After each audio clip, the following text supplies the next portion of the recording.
स्वागत है सभी का यूट्यूब चैनल स्टडी विद 87 पर।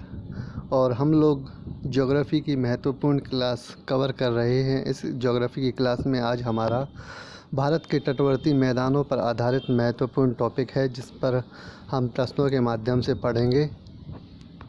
भारत के तटवर्ती मैदान कौन से हैं जो कृषि के लिए उपयुक्त हैं और कुछ कृषि के लिए अनुपयोगी हैं, इन सभी तटवर्ती मैदानों के विषय में पढ़ेंगे। कहाँ पर कौन से तत्व पाए जाते हैं और मैदानों से कौन सी नदियाँ निकलती हैं। इस प्रकार के प्रश्न अक्सर पेपरों में पूछे जाते हैं। तो आइए शुरू करते हैं हमारा टॉपिक। पहला प्रश्न है, भारत में थोरियम के भंडार किन तटवर्ती मैदानों में पाए जाते हैं? तो पश्चिमी तटवर्ती मैदानों में थोरियम के भंडार पाए जाते हैं। थोरियम के भंडार पश्चिमी तटीय मैदानों में पाए जाते हैं, जिनमें सर्वाधिक भंडार मालाबार तट के मैदान में स्थित है, जहां थोरियम मोनोजाइट कर के रूप में पाया जाता है। बहुत ही महत्वपूर्ण प्रश्न है, कई बार पूछा गया है। तो थोरियम के विषय में याद रखिएगा। भारत के पश्चिमी तटवर्ती मैदानों में पाया जाता है और जो कण पाया जाता है वह मोनोजाइट कण के रूप में होता है। तो आइए देखते हैं अगला प्रश्न। कौन से तटवर्ती मैदान के लिए कृषि अत्यधिक उपयोगी है? तो पूर्वी तटवर्ती मैदान, भारत के पूर्वी तटों से लगे हुए तटवर्ती मैदान कृषि के लिए अत्यंत उपयोगी है।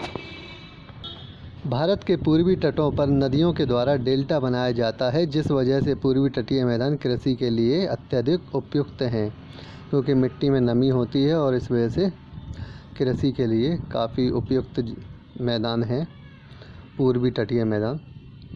देखते हैं अगला प्रश्न। कच्छ का मैदान कृषि के लिए क्यों अनुपयोगी है, यानी कि उपयोगी नहीं है? मृदा के लवणीय होने के कारण पश्चिमी तटवर्ती मैदान क्षेत्र में सिंधु नदी के अपसादों से कच्छ के मैदान का निर्माण हुआ है। पानी के उछाल क्षेत्र के आंतरिक भाग में होने के कारण मिट्टी में लवणता की सांद्रता बढ़ जाती है। इस वजह से यहाँ कृषि नहीं की जाती। यहाँ के नदियों यानी कि समुद्री तट के किनारे जो नदियों में भाटा उठते हैं, ज्वार भाटा, उनकी वजह से पानी मिट्टी के आंतरिक हिस्सों से टकराता है। इस वजह से यहाँ मिट्टी में लवणता की सांद्रता बढ़ जाती है। इस वजह से यहाँ कृषि नहीं की जाती। आइए देखते हैं अगला प्रश्न। किस तटवर्ती मैदान क्षेत्र को सौराष्ट्र का मैदान भी कहा जाता है? तो काठियावाड़ का जो मैदान है वह सौराष्ट्र के मैदान के नाम से भी जाना जाता है। मांडव पहाड़ियों से निकलने वाली नदियों से ही पश्चिमी तट पर काठियावाड़ के मैदान का निर्माण हुआ है। यह मैदानी क्षेत्र भी कृषि के लिए उपयुक्त नहीं है। पश्चिमी तटवर्ती मैदानों की कुल संख्या 6 है। तटवर्ती मैदानों से इसी प्रकार के प्रश्न पूछे जाते हैं। तो आइए देखते हैं अगला प्रश्न। आम की खेती के लिए पश्चिम में कौन सा तटवर्ती मैदान उपयोगी है? आम की खेती के लिए कोंकण का मैदान सर्वाधिक उपयुक्त है। महाराष्ट्र एवं गोवा के तट पर स्थित कोंकण मैदान ऊबड़ खाबड़ होने की वजह से नारियल और आम की खेती के लिए उपयुक्त हैं। यहाँ मानसून आने से पूर्व की वर्षा होती है। इसे आम्र वर्षा भी कहा जाता है। इसके उत्तर में स्थित गुजरात का मैदान भी कृषि के लिए उपयुक्त है। कई बार पूछा जाता है कि इनमें से कौन सा तटवर्ती मैदान कृषि के लिए उपयुक्त नहीं है। तो इससे पहले जो प्रश्न में हमने देखा, कच्छ का मैदान और काठियावाड़ का मैदान, ये ऐसे क्षेत्र हैं जो कृषि के लिए उपयुक्त नहीं है। तो देखते हैं अगला प्रश्न। बहुत ही महत्वपूर्ण प्रश्न। जोग अथवा गोरसप्पा जलप्रपात किस तटवर्ती मैदानी क्षेत्र में स्थित है?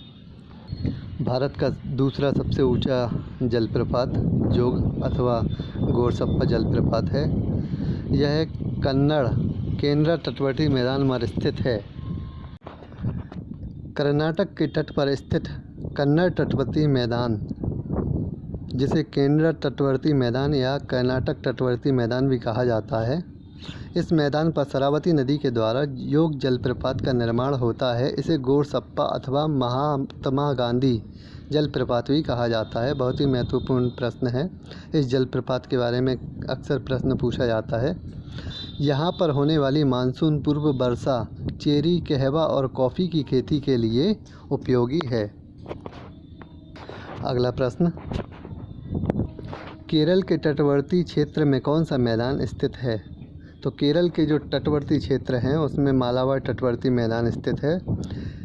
केरल के तट पर स्थित मालाबार तटवर्ती मैदान में लैगून झीलें पाई जाती हैं, जिन्हें स्थानीय भाषा में कियाल कहा जाता है।